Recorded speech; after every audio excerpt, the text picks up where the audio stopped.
Have you ever walked into a business and immediately felt the chill of judgment wash over you? Before diving into the story, comment where you're watching from, and don't forget to subscribe so you won't miss the latest stories. That moment when someone decides who you are before you've even spoken? That's exactly how Karoline Leavitt felt that day when she stepped into the Grand Liberty Hotel, simply hoping to book a room like any other guest. Karoline Leavitt, 28, with her polished blonde hair and designer blazer, carried herself with the composed confidence that came from years in high-pressure political environments. As the former assistant press secretary and now married to the hotel's owner, James Thompson, she had grown accustomed to being recognized. Today, however, she'd used her maiden name on the reservation and wore sunglasses, hoping for a low-key check-in after a long day of meetings. Behind the reception desk stood Maya Rodriguez, 24, her blue-tipped hair falling messily over her "Love Trumps Hate" pin. Her wrinkled uniform shirt contrasted with the hotel's otherwise immaculate appearance. As Karoline approached, Maya barely looked up from her phone where she was scrolling through a liberal podcast's Instagram feed, nodding along to whatever was playing through one earbud. "Good afternoon," Karoline said, placing her reservation details on the counter. "I have a room booked under Leavitt." Maya glanced up, her eyes narrowing slightly as she studied Karoline's face. A flicker of recognition crossed her features. "Leavitt? As in Karoline Leavitt?" Maya's tone shifted perceptibly cooler. "Yes, that's me," Karoline replied evenly. "I believe the room is already paid for." Maya's fingers slowed on the keyboard. "I'm checking, but it looks like we're actually fully booked tonight." Karoline tilted her head. "That's strange. I received a confirmation email just yesterday." "Computer systems, you know," Maya shrugged, not meeting Karoline's eyes. "They make mistakes. Could you double-check, please?" Karoline maintained her professional tone. Maya sighed dramatically. "Look, even if there was a reservation, we're having maintenance issues with several rooms on the executive floor. The ones that are left are reserved for guests who align with our hotel's values of open-mindedness and inclusivity." A businessman waiting behind Karoline looked up from his phone, eyebrows raised. "I wasn't aware hotels could filter guests based on political affiliation," Karoline said, her voice calm but firm. "Especially when they have valid reservations." "We have the right to refuse service," Maya responded, crossing her arms. "Especially to people who've worked to undermine democracy." The lobby had grown noticeably quieter as nearby guests turned to watch the exchange.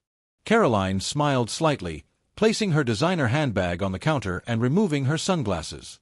"You know what's interesting, Maya? I can see my reservation right here." She turned her phone screen toward Maya, displaying not just the confirmation email but an internal hotel system dashboard. Maya's eyes widened. "How do you have access to our internal system?"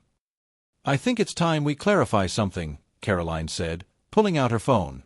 She pressed a single button and spoke. "James, could you come down to the lobby, please? There seems to be some confusion at reception." Maya's face drained of color. "James? As in?" "James Thompson, yes," Karoline responded. "My husband and the owner of this hotel." Maya frantically tapped at her computer. "I'm sure there's been a misunderstanding." "There certainly has," Karoline agreed. "And I've been recording this interaction on my phone since you first denied seeing my reservation. Hotel policy states clearly that all staff interactions with guests should be recorded for quality assurance." She turned the phone screen toward Maya, showing the active recording. A small crowd had gathered now. An elderly couple whispered to each other, while a businessman in a suit nodded approvingly at Karoline. "You can't just record people without their consent," Maya protested, her voice rising. "Actually, this is a one-party consent state," Karoline replied.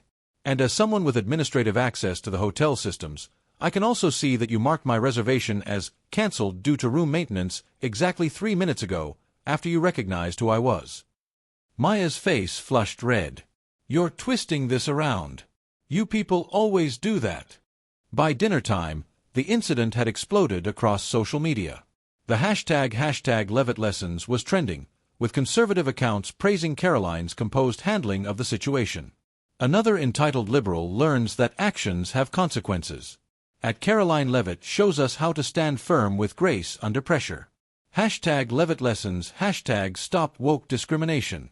Liberty News featured the story prominently. Former White House staffer exposes anti-conservative discrimination in hospitality industry. Progressive accounts scrambled to defend Maya, with hashtag Justice for Maya gaining traction. Billionaire hotel owner fires young woman for standing up against enablers of hate. This is what privilege looks like. Hashtag Boycott Thompson Hotels. In James's office overlooking the city, Karoline scrolled through the reactions on her tablet. The press team says we've had a 40% increase in bookings since this afternoon, James noted, pouring 2 glasses of champagne. Karoline accepted her glass with a smile. People appreciate knowing they'll be treated fairly, regardless of who they voted for. Alicia has already implemented the new training program for all staff, James added. No political discussions with guests, period. Sometimes a public lesson is necessary, Karoline said, clinking her glass against his. Later that evening, in their penthouse suite, Karoline and James watched the sunset over the city skyline. The board is pleased, James said, loosening his tie. They've been worried about politically motivated cancellations affecting the brand. This incident makes our position clear. We're in the hospitality business, not the political judgment business. It's about more than just our hotels, Karoline reflected.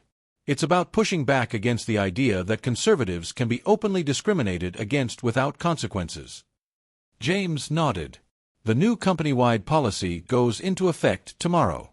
Political neutrality in all customer interactions, with immediate termination for violations.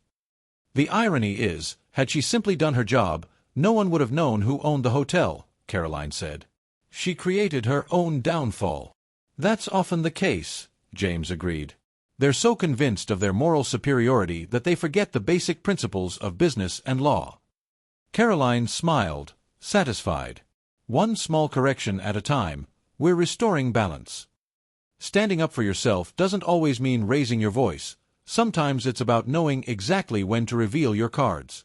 This could happen to any of us, and Karoline's example shows the power of preparation, composure, and connections. Subscribe for more stories about conservatives who refuse to be silenced in today's divided America. After all, the question isn't if you'll face discrimination for your values, it's whether you'll be ready when it happens.